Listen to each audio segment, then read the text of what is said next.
नमस्कार साथियों, स्वागत है आप सभी का एक बार फिर से आपके अपने YouTube चैनल में।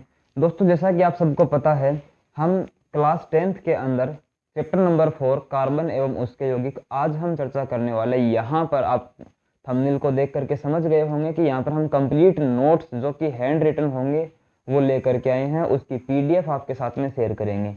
तो दोस्तों, आज हम साथ में जो कार्बन एवं उसके यौगिक हैं इसके साथ में आपको पढ़ाएंगे और आपको PDF भी शेयर करेंगे। चलते हैं इस चैप्टर के बारे में, लेकिन उससे पहले आपको बता दें चैप्टर नंबर 1, 2, 3 के कंप्लीट वीडियो इसी चैनल पर मिले हुए हैं। मैंने फुल चैप्टर के नोट्स यहाँ पर आपके साथ में शेयर किए हैं। एक ही वीडियो में सारे चैप्टर को कंप्लीट करवाने की कोशिश की गई है, लेकिन कुछ चैप्टर ऐसे होते हैं जो थोड़े बड़े होते हैं, जिनकी वीडियो की लेंथ बहुत बड़ी हो जाती है, इसलिए हम उनको 2 पार्ट में डिवाइड करके पढ़ेंगे। कार्बन एवं उसका यौगिक, इस चैप्टर को भी हम 2 पार्ट में डिवाइड करके और फिर पढ़ेंगे। ठीक है, तो आइए चर्चा कर लेते हैं कैसे यह चैप्टर होगा। अगर आपको वीडियो नहीं मिल रहे हैं चैप्टर नंबर 1, 2, 3, तो मैं उनके वीडियो की लिंक डिस्क्रिप्शन में दे दूंगा। आप वहां पर जाकर के उनको देख लीजिए। अगर नहीं देखा है तो पहले उनको जाकर के देखिए, फिर हम इसके बारे में चर्चा करेंगे। चलो, सबसे पहले कार्बन एवं उसके यौगिक। इस वीडियो के अंदर आपको क्या क्या मिलेगा वो ध्यान से देख लो।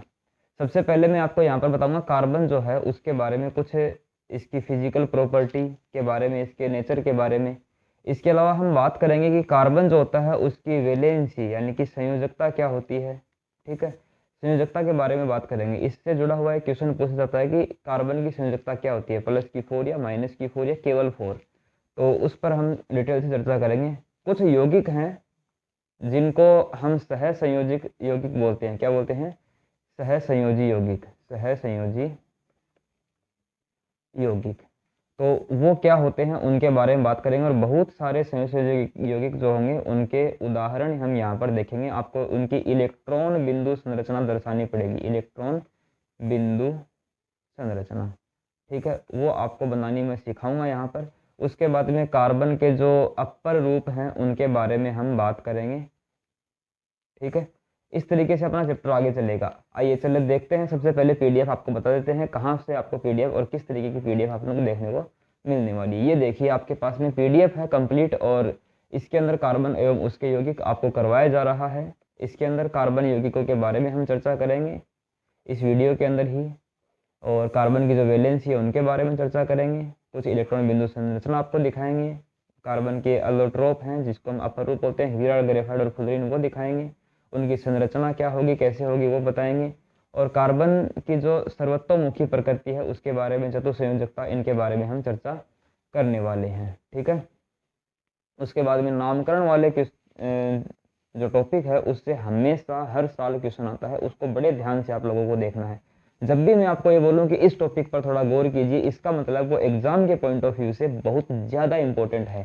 ठीक है, तो आइए शुरू कर लेते हैं। कार्बन के बारे में एक एक करके हर एक बात को हम स्टडी करने वाले हैं। ध्यान दीजिएगा, कॉपी पेन ले लीजिए, नोट्स बना लेना है आपको साथ साथ, या फिर आप पहले समझना चाहते हैं तो पहले वीडियो को समझ करके और उसके बाद में इस वीडियो को दोबारा आप स्टार्ट करके और नोट्स बना सकते हैं आराम से। पहले समझिए, ठीक है, समझते टाइम आपको कोई ज़्यादा एक्टिविटी नहीं करनी है। समझ गए?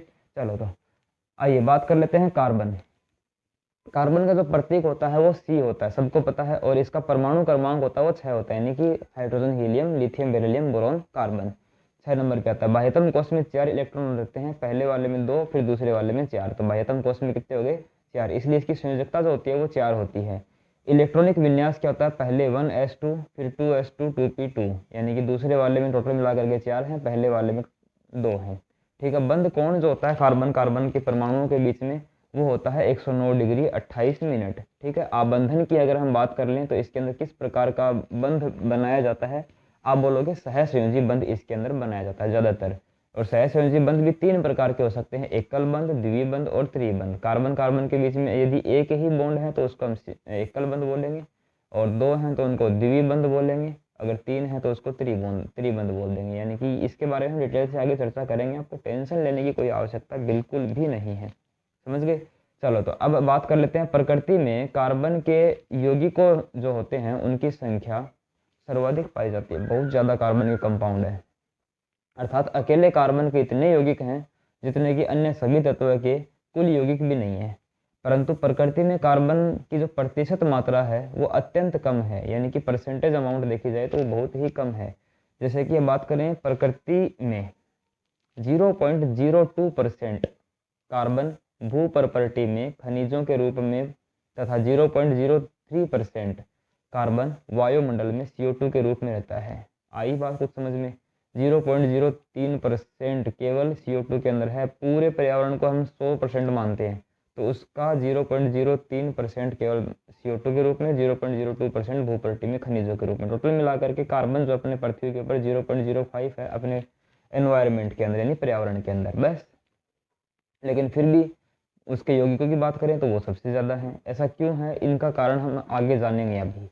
कार्बन यौगिक जो होते हैं, सबसे पहले कार्बनिक यौगिक विद्युत के कुचालक होते हैं, यानी कि इन यौगिकों के अंदर से आप विद्युत धारा प्रवाहित करवाना चाहो तो बिल्कुल नहीं जाएगी। कार्बनिक यौगिकों के गलनांक और क्वथनांक आयनिक यौगिकों की तुलना में कम होते हैं। आयनिक यौगिकों के बीच में हमने पिछले चैप्टर में पढ़ा था कि आयनिक यौगिकों के बीच में बहुत प्रबल बंध पाया जाता है, जिसकी वजह से उनको तोड़ने के लिए बहुत ज़्यादा एनर्जी की जरूरत पड़ेगी, इसलिए उनका गलनांक क्वथनांक ज़्यादा होता है। और कार्बन यौगिकों को तोड़ने के लिए थोड़ी कम ऊर्जा की जरूरत होती है, यानी कि इनका गलनांक क्वथनांक थोड़ा कम होता है। तो यौगिक क्योंकि कार्बनिक यौगिकों के परमाणुओं के बीच प्रबल आकर्षण बल नहीं पाया जाता है। ठीक है। तीसरा नंबर का जो पॉइंट है वो ये है कि कार्बनिक यौगिकों के द्वारा आयनों का निर्माण नहीं होता है। तो ये कार्बन यौगिक जो हैं उनके कुछ भौतिक गुण धर्म आपके साथ में साझा किए गए हैं। ये जो छोटी छोटी बातें हैं इनको ज़्यादा डिटेल से याद करने की ज़रूरत नहीं है, लेकिन पता होना चाहिए कि कुचालक होते हैं या फिर विद्युत के सुचालक होते हैं, कुचालक होते हैं, या फिर इनके आयनों का निर्माण होता है कि नहीं होता। ठीक है ना। कोई पूछे तो आप छोटा क्वेश्चन 1 नंबर का बता पाओगे। कोई भी परमाणु अष्टक पूर्ण करने के लिए बाह्यतम कक्षा में 8 इलेक्ट्रॉन पूर्ण करता है। अब मैं आपको ये बताऊंगा कि कार्बन जो है उसकी संयोजकता कितनी होती है और क्यों होती है, कैसे होती है। सबसे पहले हम बात करेंगे, थोड़ी देर पहले मैंने आपको बताया था कि अष्टक पूर्ण करने के लिए बाह्यतम कक्षा में कितने इलेक्ट्रॉन की जरूरत पड़ेगी, 8 की। और कार्बन परमाणु की बाह्यतम कक्षा में होते कितने इलेक्ट्रॉन हैं, 4 इलेक्ट्रॉन। और अष्टक पूर्ण करने हेतु यह 4 इलेक्ट्रॉन दान कर सकता है। दान करेगा तो +4 आएगा। अष्टक पूर्ण करने का मतलब ये है कि कोई भी परमाणु है ना, उसके बाहरी कक्षा अगर भरी हुई होगी तो वो स्थायी रहेगा। और सारा काम स्थायित्व प्राप्त करने के लिए करते हैं सारे के सारे परमाणु, एटम। ठीक है। तो स्थायित्व प्राप्त करने के लिए बाहरी कक्षा को या तो पूरा भर ले या फिर पूरा खाली कर दे, इससे नीचे वाली कक्षा जो है वो पूरी भरी रह जाएगी। मान लो ये कार्बन है, कार्बन की पहली कक्षा में कितने इलेक्ट्रॉन हैं, 2 इलेक्ट्रॉन हैं। दूसरी कक्षा में कितने हैं, 1 2 3 और ये 4 इलेक्ट्रॉन हैं। अगर ये बाहरी कक्षा अपने को पूरी भरनी है, अष्टक पूरा करना, तो इसमें 8 इलेक्ट्रॉन चाहिए। या तो ये 4 इलेक्ट्रॉन ले ले और या फिर ये चारों के चारों इलेक्ट्रॉन दान कर दे, माइनस कर दे अपने में से। अगर -4 इलेक्ट्रॉन को दान कर देगा तो क्या होगा, इसके ऊपर आएगा +4 चार्ज। ठीक है, दान कर देगा तब तो। लेकिन अगर 4 इलेक्ट्रॉन लिए हैं इसने, तो इन 4 इलेक्ट्रॉन के आने से इसके ऊपर 4 -4 जो है वो आवेश उत्पन्न हो जाएगा। ठीक है, इस तरीके से आपको इसको समझना है। अब यहाँ पर सारी बातें डिटेल से हैं, एक बार ध्यान से देखेंगे आपको समझ में आ जाएगी। कोई भी परमाणु अष्टक पूर्ण करने के लिए बाह्यतम कक्षा में 8 इलेक्ट्रॉन पूर्ण करता है। और कार्बन परमाणु की बाह्यतम कक्षा में 4 इलेक्ट्रॉन होते हैं और अष्टक पूर्ण करने के लिए 4 इलेक्ट्रॉन दान करके +4 या फिर 4 इलेक्ट्रॉन ग्रहण करके यह C-4 का निर्माण कर सकता है। परंतु कार्बन न तो C+4 और न ही C-4 बनाता है, यानी कि ना तो +4 आयन के रूप में रहेगा ना फिर -4 आयन के रूप में रहेगा। अब क्यों है ऐसा, +4 क्यों नहीं बनाता है, -4 क्यों नहीं बनाता है, इसका क्वेश्चन ये बन जाता है। और मोस्ट इंपॉर्टेंट इसीलिए लगाया है क्योंकि ये 2 बार पूछा गया है आपको बोर्ड एग्जाम में। पहली बात, 4 इलेक्ट्रॉन यदि ग्रहण करेगा वो, तो वो C-4 बनेगा। ऋणायन बनाने पर 6 प्रोटॉन वाले नाभिक के लिए 10 इलेक्ट्रॉन, जिसमें 4 अतिरिक्त इलेक्ट्रॉन आ गए हैं, उनको धारण करना मुश्किल हो जाता है। इस लाइन का क्या मतलब हुआ, ध्यान से देखेंगे आप लोग। पहले कार्बन है वो 6 नंबर पे आता है, आप सबको पता है। इसमें मतलब सेंटर में 6 प्रोटॉन होंगे, आप 9th क्लास में सीखते हैं। उसके बाद में इसके चारों तरफ 2 इलेक्ट्रॉन इसमें पहले वाले में और 2 इलेक्ट्रॉन दूसरे वाले में होते हैं, सॉरी 4 इलेक्ट्रॉन इसमें होते हैं। टोटल कितने इलेक्ट्रॉन हो गए, 6 इलेक्ट्रॉन होते हैं और 6 ही प्रोटॉन होते हैं। लेकिन यदि ये 4 इलेक्ट्रॉन और ग्रहण कर ले तो बताओ कितने इलेक्ट्रॉन हो गए टोटल मिला करके, 10 इलेक्ट्रॉन हो गए। और 6 ही प्रोटॉन रहे। प्रोटॉन तो कितने रहे? 6 ही रहे प्रोटॉन तो। अब बताओ ये 6 प्रोटॉन इन 10 इलेक्ट्रॉन को धारण कर सकते हैं क्या? नहीं कर सकते। इन 6 प्रोटॉन की इतनी क्षमता ही नहीं है कि इन 10 इलेक्ट्रॉन को धारण कर ले। इसलिए फिर ये 4 इलेक्ट्रॉन जो लिए गए हैं ये बिल्कुल नहीं लिए जाएंगे। समझ गए बात को? तो 4 इलेक्ट्रॉन ग्रहण करके C-4 ऋणायन बनाने पर 6 प्रोटॉन वाले नाभिक के लिए 10 इलेक्ट्रॉन को धारण करना मुश्किल हो जाता है। इसलिए यह क्या नहीं बनाता? C-4 नहीं बनाता है। अब +4 क्यों नहीं बनाता? ये 4 इलेक्ट्रॉन यदि खो दे तो C+4 धनायन बना सकता है, किंतु 4 इलेक्ट्रॉन खोकर केवल 2 इलेक्ट्रॉन का कार्बन धनायन बनाने के लिए बहुत अधिक ऊर्जा की आवश्यकता होगी। यानी कि अब इसको भी समझ लो। मान लो इसके पास में 6 प्रोटॉन नाभिक में हैं और इसके अलावा पहली कक्षा में 2 इलेक्ट्रॉन हैं, ठीक है, और बाहरी वाले में कितने हैं? 4 हैं। ये लो 4 और इसमें कितने हैं? 2। अब अगर मान लो इन चारों इलेक्ट्रॉन को ये दान कर दे, दान करने से ये बन जाएगा +4, और ये केवल एक जो कक्षा है यही रहेगी और इसमें कितने इलेक्ट्रॉन रहेंगे? 2 इलेक्ट्रॉन रहेंगे, ठीक है। तो अगर ये चारों इलेक्ट्रॉन को खो दे, अब इलेक्ट्रॉन को निकालना कैसे है? उसके लिए क्या होता है कि इस परमाणु को ऊर्जा की आवश्यकता होती है। जब इसके इलेक्ट्रॉन को क्या मिलती है? ऊर्जा मिलती है, तो ये बाहर निकलने लगते हैं। 1 इलेक्ट्रॉन, फिर 2 इलेक्ट्रॉन, फिर 3 इलेक्ट्रॉन।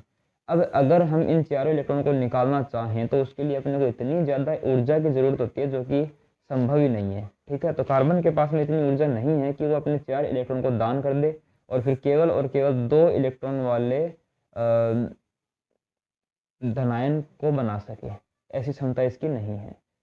चलो तो इसलिए यह नहीं बनाता। ये लाइन आप दोनों लाइन है, ये याद रख लेनी है। पहली बात तो -4 इसलिए नहीं बनाता क्योंकि 6 प्रोटॉन वाले नाभिक के लिए 10 इलेक्ट्रॉन को धारण करना मुश्किल होता है। और +4 इसलिए नहीं बनाता क्योंकि इसने 4 इलेक्ट्रॉन दान करने के लिए बहुत ज़्यादा ऊर्जा की आवश्यकता होगी, इसलिए वो दान भी नहीं कर सकता। तो कार्बन अपना अष्टक पूर्ण करने के लिए इलेक्ट्रॉनों की साझेदारी करते तथा सहसंयोजक बंध बनाते हैं। तो अब वो स्थायित्व तो प्राप्त करना ही चाहेगा, चाहे कोई हो, कार्बन हो, चाहे आप हो, चाहे मैं हो, सभी स्थायित्व प्राप्त करना चाहेंगे। स्थायित्व प्राप्त करने के लिए तो इलेक्ट्रॉन लेते हैं या फिर देते हैं, लेकिन कार्बन के केस में थोड़ा उल्टा सीधा काम है, ना तो ले सकता है बेचारा, ना दे सकता है। तो करेगा क्या फिर? ये काम करेगा कि दूसरे परमाणुओं के साथ में मिल करके और अपने इलेक्ट्रॉनों की साझेदारी करेगा कि भाई अपने दोनों जो परमाणु हैं वो अपने इलेक्ट्रॉन बीच में रख देंगे और दोनों उसके ऊपर अधिकार भी रखेंगे साथ में। ना तो एक को इलेक्ट्रॉन देने की ज़रूरत पड़ेगी, ना ही किसी को लेने की ज़रूरत पड़ेगी। इस तरीके से साझे के इलेक्ट्रॉन रखेंगे, वो बीच में रख देंगे, दोनों के ऊपर अधिकार हो जाएगा और उसके ऊपर क्या रहेगा? अष्टक भी पूरा होता रहेगा। अब इस बात को समझने के लिए अपने पास में आगे कुछ बातें रखी गई है। कई सारे एग्जाम्पल हैं, जिसको अभी तक कुछ समझ में नहीं आया उसके लिए इन एग्जाम्पल्स के अंदर काफ़ी सारी बातें हैं और यहाँ से सीखे बिना नहीं जा सकते फिर आप। तो सहसंयोजक बंध क्या होता है? पहली बात, यदि 2 परमाणुओं के मध्य इलेक्ट्रॉनों की साझेदारी से बने बंध को सहसंयोजक बंध कहते हैं। 2 परमाणुओं के मध्य यदि इलेक्ट्रॉन की क्या हो जाती है? साझेदारी हो जाती है, तो इस प्रकार से जो बंध बनता है उसी को हमें सहसंयोजक बंध कहते हैं। जैसे कि हाइड्रोजन परमाणु के बाह्यतम के कोष में 1 इलेक्ट्रॉन उपस्थित होता है और अन्य हाइड्रोजन परमाणु से 1 इलेक्ट्रॉन की साझेदारी करेगा। ये एकल बंध द्वारा जुड़ जाता है और अपना निकटतम द्विक विन्यास प्राप्त कर लेता है तथा H2 अणु का निर्माण कर लेता है। अब आप बोलोगे हाइड्रोजन का तो अष्टक पूरा हुआ नहीं, हाइड्रोजन के बाद में कौन आता है? हीलियम। तो हीलियम एक उत्कृष्ट गैस है, उसके जैसा इलेक्ट्रॉनिक विन्यास भी इसको मिल जाए तो ये स्थायित्व हो जाता है। यानी पहली कक्षा तो पूरी भरी जाएगी। पहली कक्षा में 2 इलेक्ट्रॉन आ सकते हैं और 2 इसको मिल ही गए। अब आप देखो, ये एक हाइड्रोजन था, इसके पास 1 इलेक्ट्रॉन, इसके पास भी 1 इलेक्ट्रॉन। अब दोनों ने क्या किया? अपने अपने इलेक्ट्रॉन बीच में रख लिए दोनों ने, और पहले वाले हाइड्रोजन के आप गोले में देखो, कक्षा में देखो, 2 इलेक्ट्रॉन हैं। दूसरे वाले हाइड्रोजन की कक्षा में देखो, उसके भी 2 इलेक्ट्रॉन पूरे हो गए हैं। दोनों के द्विक विन्यास पूरे हो गए, यानी दोनों की कक्षाएं भर गई हैं और ये स्थायित्व तो हो गए हैं। लेकिन जो शेयर करने से इनके बीच में बंध बनता है वो कौन सा होता है? सहसंयोजक बंध होता है। इसको एक सीधी छोटी सी लाइन से व्यक्त किया जाता है। हाइड्रोजन और हाइड्रोजन के बीच में एक लाइन है, इसका मतलब ये हुआ कि इन्होंने एक इलेक्ट्रॉन की शेयरिंग की है, एक बंध में 2 इलेक्ट्रॉन आ गए हैं और इस तरीके से H2 अणु का निर्माण हो जाता है। अब बात कर लेते हैं ऑक्सीजन की। तो इसी प्रकार ऑक्सीजन परमाणु जो होता है उसके बाह्यतम कक्षा में 6 इलेक्ट्रॉन होते हैं, ठीक है। और अष्टक पूर्ण करने के लिए 2 इलेक्ट्रॉन की साझेदारी अन्य ऑक्सीजन परमाणु के साथ करके द्विबंध का निर्माण ये कर लेता है तथा ऑक्सीजन अणु बना लेता है। ऑक्सीजन कितने नंबर पे आपको आता है, आपको पता है? 8 नंबर पे आता है। तो 8 में 8 इलेक्ट्रॉन होंगे, इसलिए 2 इलेक्ट्रॉन तो पहली कक्षा में आ गए। फिर बच गए 6 इलेक्ट्रॉन। वो बाहरी कक्षा में कितने होते हैं? 6 इलेक्ट्रॉन होते हैं। अष्टक पूरा करने के लिए इसको चाहिए कितने? केवल और केवल 2 इलेक्ट्रॉन और चाहिए। अब जितने इलेक्ट्रॉन इसको चाहिए ना, उतने की ही ये साझेदारी कर लेगा दूसरे ऑक्सीजन परमाणु के साथ में। यहाँ पर देखो आप, साझेदारी अन्य ऑक्सीजन परमाणु के साथ में करके द्विबंध का निर्माण कर लेता है, O2 अणु बनाता है। यहाँ पर देखो, ये ऑक्सीजन का परमाणु है, इसके पास में टोटल मिला करके 6 इलेक्ट्रॉन होंगे बाहरी कक्षा के अंदर। इसके पास भी बाहरी कक्षा में 6 इलेक्ट्रॉन होंगे। तो ये क्या करेगा, अपने 2 इलेक्ट्रॉन और ये भी अपने 2 इलेक्ट्रॉन को बीच में रख लेगा। यहाँ पर मैंने ये क्रॉस से दिखाया है, आप क्या करोगे, इनको डॉट डॉट बना दोगे तो भी चलेगा सारे के सारे। ठीक है, अब यहाँ पर इसने भी 2 रख दिए, इसने भी 2 रख दिए। ठीक है, दोनों के पास में अब 4 इलेक्ट्रॉन और बच गए। लेकिन आप पहले ऑक्सीजन को देखो और इसकी कक्षा में देखो टोटल कितने इलेक्ट्रॉन हैं, 2 2 4 2 6 और 2 8। इसकी कक्षा में टोटल मिला करके 8 इलेक्ट्रॉन हो जाएंगे। इस प्रकार से आप बोलोगे दोनों का अष्टक पूरा हो गया, दोनों खुश हैं। साथ में इन दोनों के बीच में 2 इलेक्ट्रॉन की साझेदारी हुई है, इसका मतलब डबल बॉन्ड का निर्माण होगा ऑक्सीजन और ऑक्सीजन के बीच में, और एक अणु बनेगा O2 अणु। ठीक है, इसी तरीके से नाइट्रोजन अणु में भी आबंधन पाया जा सकता है। आसान है। आपको कोई ये पूछे कि right the electron dot structure of nitrogen atom, यानी कि नाइट्रोजन अणु की इलेक्ट्रॉन बिंदु संरचना को बताओ या दर्शाओ, तो आपको ये चित्र बना करके, डायग्राम बना करके आ जाना है। ठीक है, तो ये नाइट्रोजन का परमाणु है। अब ध्यान से सुनना, नाइट्रोजन के अंदर बाहरी कक्षा के अंदर टोटल मिला करके 5 इलेक्ट्रॉन होते हैं, क्योंकि ये आता कितने नंबर पे है? 7 नंबर पे आता है। अब इसको 5 तो है, 8 पूरे करने के लिए 3 और चाहिए, इसलिए दूसरे नाइट्रोजन परमाणु के साथ में 3 इलेक्ट्रॉन की साझेदारी करेगा ये, और अपने नाइट्रोजन और नाइट्रोजन के बीच में क्या बन जाएगा? त्रिबंध का निर्माण हो जाएगा।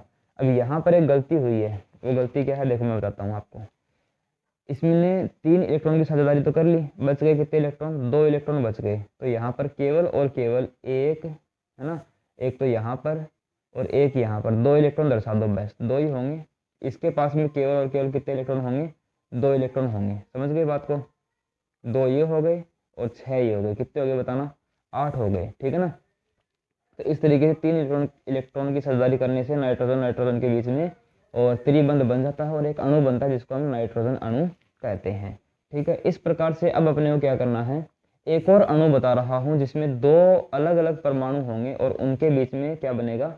बंध बन के सहसंयोजी यौगिक बनेगा वो। ठीक है, देखो ध्यान से, CH4 यानी कि मीथेन। मीथेन जो होता है वो एक कार्बन कंपाउंड होता है, हाइड्रोकार्बन होता है, आप बोल सकते हैं ऐसा भी।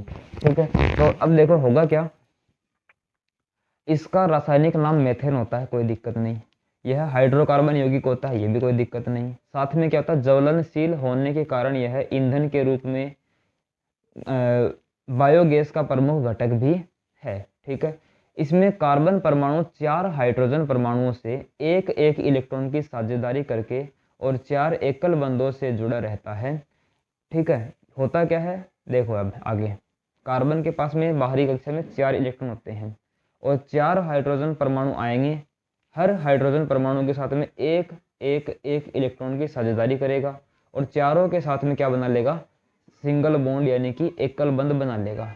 और आप देखोगे कार्बन के भी 8 इलेक्ट्रॉन पूरे हो जाएंगे और हाइड्रोजन को कितने चाहिए? केवल और केवल 2 चाहिए, वो भी पूरे हो जाएंगे। ठीक है, इस तरीके से होगा। तो सहसंयोजी यौगिकों के भीतर तो प्रबल आबंधन होता है, परंतु इनका अंतराणुक बल दुर्बल होता है, इसलिए सहसंयोजी यौगिकों का गलनांक एवं कवकनांक कम होता है।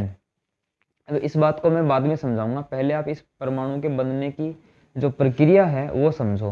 कार्बन ये परमाणु आपके पास में, ठीक है, और इसको इस तरीके से देखेंगे आप। यहाँ पर ये कार्बन का परमाणु है और इसके पास में कुल मिलाकर के और 4 इलेक्ट्रॉन है, 1 2 3 और 4।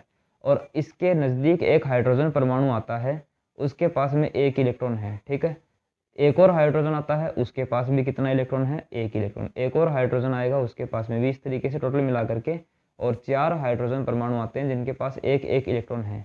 ये कार्बन परमाणु अपना 1 इलेक्ट्रॉन इस हाइड्रोजन के साथ में शेयर करेगा, तो क्या बन जाएगा देखो, ये कार्बन परमाणु है, ये डॉट वाले सारे के सारे 4 परमाणु 4 इलेक्ट्रॉन कार्बन के हैं, और क्रॉस वाले जो हैं ये हाइड्रोजन को अलग अलग दिखाने के लिए मैंने इसको इस तरीके से किया है। अब देखो हाइड्रोजन के अंदर देखोगे तो आपको 2 इलेक्ट्रॉन दिखेंगे, इसके अंदर भी, इसके अंदर भी, इसके अंदर भी। लेकिन कार्बन वाले सर्किल के अंदर देखो आप 2 2 4 2 6 2 8 इलेक्ट्रॉन होने के कारण कार्बन की वैलेंसी जो है वो कार्बन का जो अष्टक है वो पूरा हो गया है, और कार्बन सभी हाइड्रोजन के साथ में एकल एकल बंध बना करके और CH4 यानी कि मीथेन का निर्माण कर लेता है। अब बात आती है कि ये क्या लाइन है, सहसंयोजी यौगिकों के भीतर तो परबल आबंधन होता है, यानी कि अब एक CH4 है, ये वाला देख लो, ये वाला, ठीक है, इसके नज़दीक एक और CH4 है मान लो, ठीक है, यहाँ पर भी हाइड्रोजन, यहाँ पर हाइड्रोजन और यहाँ पर हाइड्रोजन, इस तरीके से कुल मिला करके 4 हाइड्रोजन इसके पास भी हैं।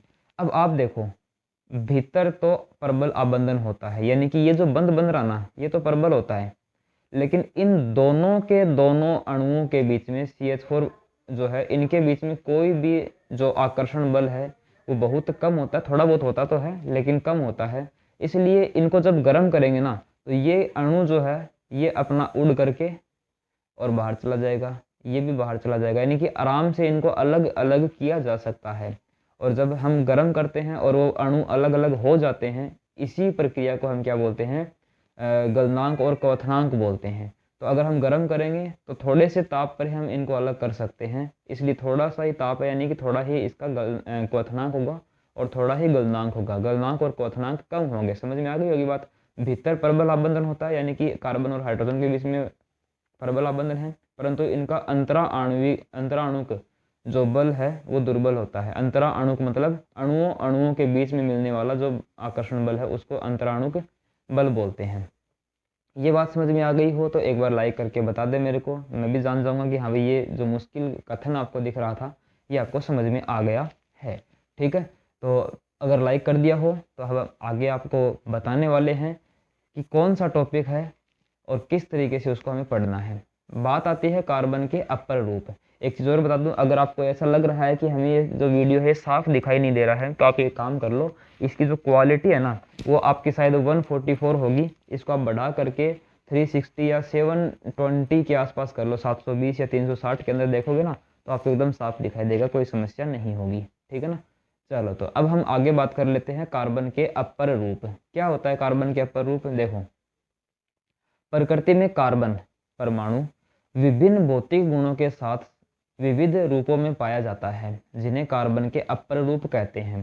कार्बन परमाणु के मध्य आबंधन के आधार पर कार्बन के 3 अपर रूप होते हैं, एक तो हीरा, एक ग्रेफाइट और एक फुलरीन। यानी कि कार्बन परमाणु प्रकृति के अंदर अलग अलग रूपों में मिलता है और इन अलग अलग रूपों को ही हम अपर रूप बोल देते हैं। और ये अपर रूप कौन कौन से हैं? एक तो ग्रेफाइट है, हीरा है और फुलरीन है। ठीक है, सबसे पहले हमें बात करनी पड़ेगी हीरा। हीरे के अंदर क्या क्या खास बातें होती हैं, क्या इसके गुण होते हैं, सारी बातें एक एक करके देखो। हीरे की संरचना में प्रत्येक कार्बन परमाणु अन्य 4 कार्बन परमाणुओं से क्या रहता है? त्रिविमीय संरचना, 3 डायमेंशनल स्ट्रक्चर के रूप में जुड़ा रहता है। और हीरा प्रकृति में उपस्थित सबसे कठोर पदार्थ होता है। इसके बारे में हमने धातु वाले अध्याय के अंदर भी चर्चा की थी, चैप्टर के अंदर चर्चा की थी। क्यों? क्योंकि धातु जो होते हैं वो बहुत ज़्यादा कठोर होते हैं, लेकिन हीरा अधातु होते हुए भी सभी धातुओं से ज़्यादा कठोर है, इसलिए अपवाद के रूप में वहाँ पर हमने देखा था। इसका उपयोग आभूषण बनाने के साथ साथ अन्य पदार्थों को काटने हेतु कटर के रूप में भी किया जाता है। कटर यानी काटने वाला। ठीक है, तो कटर के रूप में भी इसको काम में लिया जाता है, क्योंकि इतना कठोर होता है कि इसको रगड़ने पर सामने वाली चीज़ ही कट जाती है, ये नहीं घिसता इतना। ठीक है ना। अब बात आती है ग्रेफाइट की। इसकी क्या क्या बातें हैं? हीरे की तो देख लिया आपने। पहली बात तो 4 कार्बन से जुड़ा होता है। ठीक है, दूसरी बात त्रिविमीय संरचना होती है, तीसरी बात सबसे कठोर पदार्थ होता है, और फोर्थ बात आपकी आ जाएगी कि कटर के रूप में होता है, आभूषण बनाने के लिए भी होता है। ये 4-5 बातें आपको हीरे के बारे में याद रखनी है। अब ग्रेफाइट के बारे में कितनी बातें याद रखनी है वो देख लो। इसमें प्रत्येक कार्बन परमाणु अन्य 3 कार्बन परमाणुओं के साथ ही तल में षटकोणीय आकृति के रूप में व्यवस्थित होता है। ये बात आप तब समझोगे जब आप एक बार उसका जो ग्रेफाइट है उसका चित्र देख लोगे। यानी कि टोटल मिला करके आप ऐसे देखोगे कि 3 कार्बन परमाणु के साथ में एक कार्बन परमाणु है, उसके 3 तरफ 3 कार्बन परमाणु होंगे और उनसे वो जुड़ा रहेगा और एक ही तल में होगा। ठीक है, इतना समझो। इसमें एक द्विबंध तथा 2 एकल बंध द्वारा प्रत्येक कार्बन परमाणु जुड़ा रहता है। यानी कि एक कार्बन कुल मिलाकर के 3 से जुड़ा रहेगा, जिनमें से 2 के साथ तो एकल बंध बनाएगा और एक के साथ द्विबंध बनाएगा वो, ठीक है। एकल बंध द्वारा प्रत्येक परमाणु कार्बन परमाणु जुड़ा रहता है, ठीक है। अब थोड़ी और आगे की बात कर लेते हैं। देखो इसमें एक द्विबंध, ये हो गई लाइन। इसके बाद में षटकोणीय तल एक दूसरे पर व्यवस्थित होते हैं, जिनके मध्य दुर्बल आकर्षण बल ही पाया जाता है, इसलिए यह भंगुर प्रकृति के होते हैं। एक बार आप ग्रेफाइट की संरचना देख लो, वरना फिर आपकी समस्या ही रहेगी। देख लो एक बार, ये ग्रेफाइट है, इसमें देखना एक बार, ये कार्बन परमाणु है, ये वाला एक, इसके ऊपर ध्यान दो। ये कार्बन परमाणु एक इधर, एक इधर और एक इधर, कुल मिलाकर के 3 परमाणुओं से जुड़ा रहेगा और 2 के साथ तो एकल बंध और एक के साथ द्विबंध बनाएगा, ठीक है। और इस तरीके से षटकोणीय 1 2 3 4 5 और 6, इस तरीके से 6 कोण इसके अंदर बने रहते हैं, इसलिए इसको षटकोणीय आकृति भी कहा जाता है। आगे बात समझ में। अब इस ग्रेफाइट की संरचना को दिमाग में छाप लो और जो बता रहा हूँ उसको अब ध्यान से सुनना। हाँ, पहली बात 3 से जुड़ा रहता है, एक के साथ द्विबंध भी बनाता है और 2 एकल बंध रहते हैं। अब षटकोणीय तल एक दूसरे के ऊपर व्यवस्थित रहते हैं, यानी एक तो षटकोणीय ऊपर था, एक नीचे था, उनके बीच में मैंने डॉटेड लाइन दिखाई थी हल्की हल्की। वो लाइन क्या है, एक दुर्बल बंध को दर्शाती है। जब हम इसको थोड़ा सा फोर्स लगाते हैं, बल लगाते हैं, तो ये जो दुर्बल बल है इसका कोई ज़्यादा रोल होता नहीं है और ऊपर वाली प्लेट खिसक जाती है, नीचे वाली भी खिसक जाती है, इसलिए वो जल्दी से टूट जाते हैं, इसलिए इसको भंगुर बोला गया है। भंगुर का मतलब पहले भी आया था कि पीटने या फिर दाब लगाने पर उनके आकार में तो कोई परिवर्तन नहीं होता, लेकिन वो छोटे छोटे टुकड़ों में टूट जाते हैं। उन चीज़ों को हम भंगुर पदार्थ बोलते हैं। ग्रेफाइट विद्युत का सुचालक होता है। पहली ये जो इम्पोर्टेंट बात इसकी है, यहाँ पर ये भी हमने धातु अधातु में पढ़ा था कि ग्रेफाइट अधातु होते हुए भी विद्युत का सुचालक होता है। साथ में यह चिकना भी होता है और मुलायम भी होता है। बात आती है फुलरिन की। फुलरिन क्या होता है, यह एक गोलाकार फुटबॉल जैसी संरचना होती है। पहली बात, सर्वप्रथम बकमिंस्टर फुलर ने 60 कार्बन वाले गोलाकार आकृति को पहचाना था, जिसे फुलरिन भी नाम दिया गया था। इसके अलावा कार्बन 70 और कार्बन 80 कार्बन का और 70 कार्बन का भी गोल गोल फुलरिन पाया जाता है। फुलर ने इसकी आकृति जो है वो जियोडिक गुंबद के समान बनाई थी, ठीक है। पहले इन्होंने देख लिया होगा, फिर सोच समझ करके और आकृति बना करके लोगों को दिखा दी थी। समझ गए इस बात को। तो ये जो है, इस प्रकार की आपको हीरे की संरचना बनानी है। आप इसको ध्यान से देख करके और एक एक लाइन को ध्यान से खींचेंगे। आपके पास में बुक सबके पास में है, उस बुक में देख करके और एक ही डायग्राम को एकदम ध्यान से सोच समझ करके 3 बार बनाएंगे। इसको 3 बार बनाना ज़रूरी है। 3 बार बनाते ही आपके दिमाग में सारी चीज़ें आ जाएगी। पहले आराम से गौर से उस डायग्राम को देखना है, फिर बनाने की कोशिश करनी है। अगर मान लो एग्जाम में आ जाता है कि हीरे की संरचना बनाकर उसको विस्तार से समझाइए, तो पहले संरचना बनानी पड़ेगी और उसके बाद में पीछे जो बातें बताई गई है 4-5 वो बतानी पड़ेंगी। इसी तरीके से ग्रेफाइट की संरचना आसान ही होती है, कोई बड़ी बात नहीं, आप प्रैक्टिस करोगे तो समझ जाओगे। इसके अलावा अगर आपको ज़्यादा ही दिक्कत आती है तो एक वीडियो में ऐसा बनाऊंगा जिसके अंदर आपको ये संरचना चित्र बनाने ही सिखाऊंगा। थोड़े दिन बाद में एक वीडियो आने वाला है जिसके अंदर मैं बोर्ड के ऊपर आप लोगों को अपना पाचन तंत्र जो है उसको बनाने सिखाऊंगा पूरा विस्तार से, ठीक है। और साथ में उसकी जो प्रक्रिया है उसको भी समझाऊंगा। समझ गए होंगे आप बात को, ठीक है। चलो तो अब बात कर लेते हैं फुलरिन की संरचना। इस तरीके की होती है। ये भी आपको देखने में बहुत ज़्यादा हार्ड लगेगी, लेकिन इसको भी हम बोर्ड पर आपको सिखा देंगे, या फिर खुद से प्रैक्टिस कर लेना। अगर हो जाए तो अच्छी बात है, अगर नहीं हो प्रैक्टिस तो आप क्या करोगे, इसको मेरे को कमेंट में बताओगे कि भाई सर इसके बारे में आपको थोड़ा बताना पड़ेगा, तब मैं इसको समझा दूंगा, ठीक है। अब बात आती है एक छोटा सा टॉपिक और है, कार्बन की सर्वतोमुखी प्रकृति। तो इसको और देख लो, फिर हम आगे जो है वो सेकंड पार्ट में बातें करने वाले हैं। देखो ध्यान से, कार्बन की सर्वतोमुखी प्रकृति। कार्बन द्वारा बने यौगिकों की संख्या लगभग कई मिलियन आंकी गई है और कार्बन के अलावा अन्य सभी तत्वों के यौगिकों की संख्या केवल कार्बन यौगिकों से काफ़ी कम है। कार्बन यौगिक जितने हैं उनसे बहुत ज़्यादा कम है बाकी सारे मिल करके भी। ये पहले शुरुआत में, चैप्टर की शुरुआत में भी हमने देख लिया था। क्योंकि कार्बन में निम्नलिखित गुणों के कारण बड़ी संख्या में यौगिक बनाने की क्षमता होती है। कार्बन के अंदर 2 गुण सबसे ज़्यादा फेमस हैं, जिसकी वजह से वो मन चाहे जितने कार्बन के कंपाउंड बना सकता है। पहला गुण है उसका चतुसंयोजकता, यानी कि 4 संयोजकता होती है उसकी कार्बन की। हमने पहले भी देखा था कि 4 इलेक्ट्रॉन रहते हैं ना, बाहर की तरफ 4 इलेक्ट्रॉन रहते हैं। तो ये चतुसंयोजकता उसको कैसे हेल्प करती है, ये समझो पहले। कार्बन परमाणु की बाह्यतम कक्षा में 4 इलेक्ट्रॉन होते हैं, ठीक है भाई, अर्थात इसकी संयोजकता 4 होती है, ये भी अपने को पता है।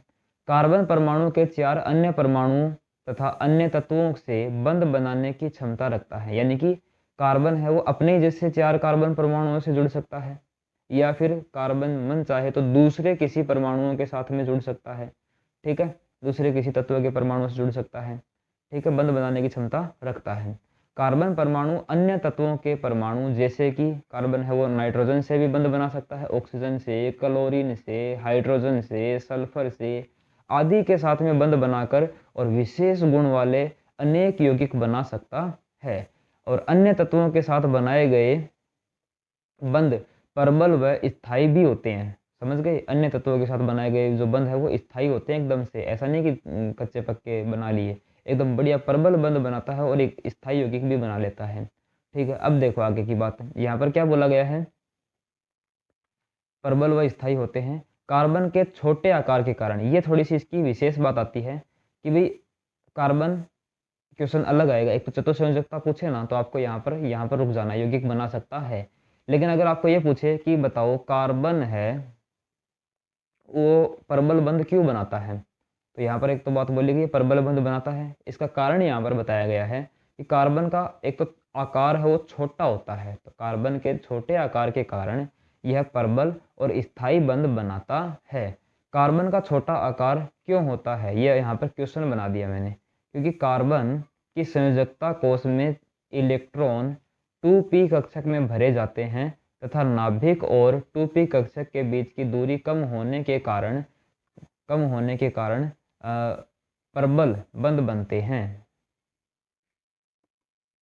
देखना ध्यान से, एक बार यहाँ पर देखना, मैंने क्या बोला, नाभिक और, यानी कि इसको समझो पहले, मैं बताता हूँ आपको।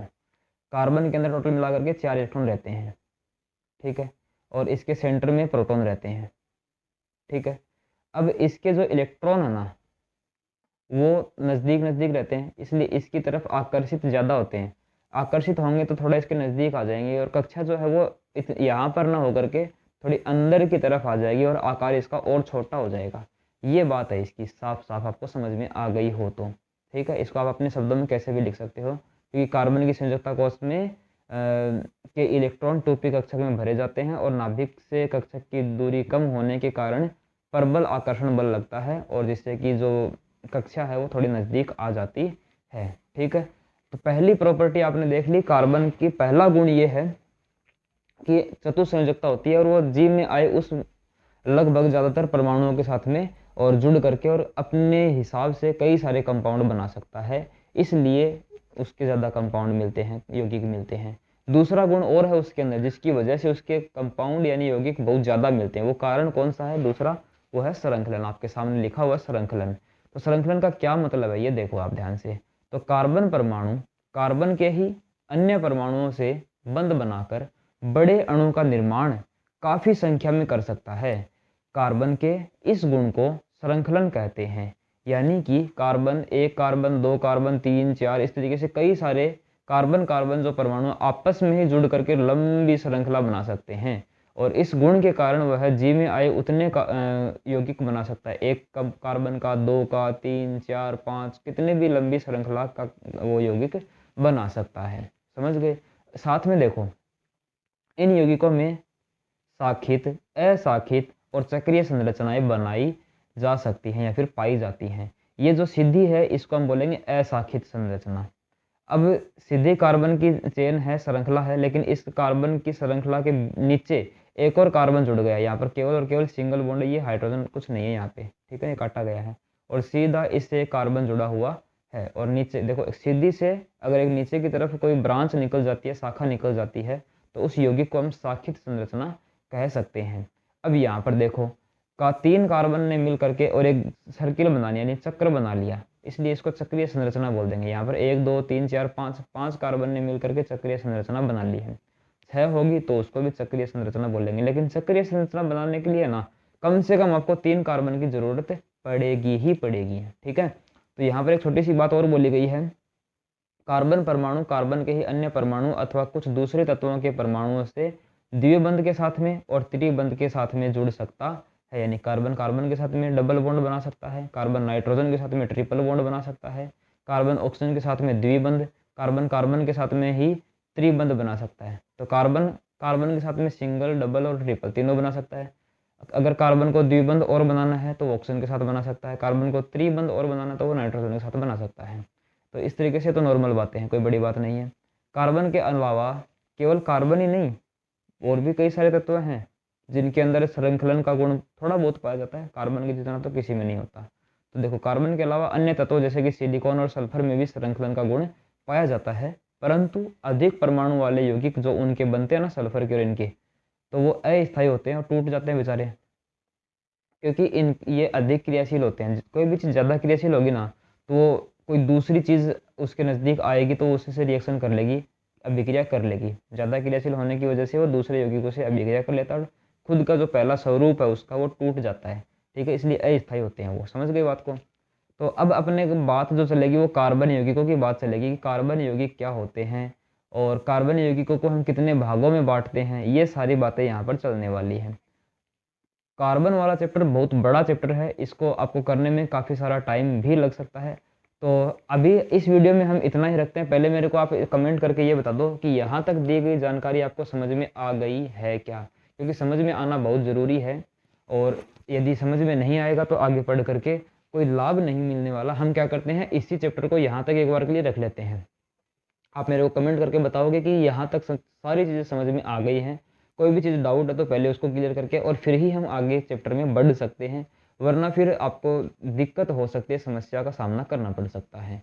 आशा करता हूँ यहाँ तक दी गई सारी जानकारी जो आसान थी, आसान शब्दों में थी, सभी के नोट्स मैंने एक एक छोटे से छोटे पॉइंट को कंप्लीट कवर करवाया गया है। तो आशा करता हूँ सारी जानकारी आपको समझ में आ गई होगी। तो जोश और जुनून के साथ में एक बार लाइक ठोक दे और साथ में मेरे को ये बता दें कि कमेंट में आपको ये चीज़ें समझ में आ चुकी हैं। कल मिलते हैं हम अगले वीडियो के अंदर, पार्ट 2 के अंदर। तब तक के लिए आप खुश रहिए, मस्त रहिए, दोस्तों के साथ में इस वीडियो को फैला दीजिए ताकि उनको भी ऐसा ज्ञान मिलता रहे।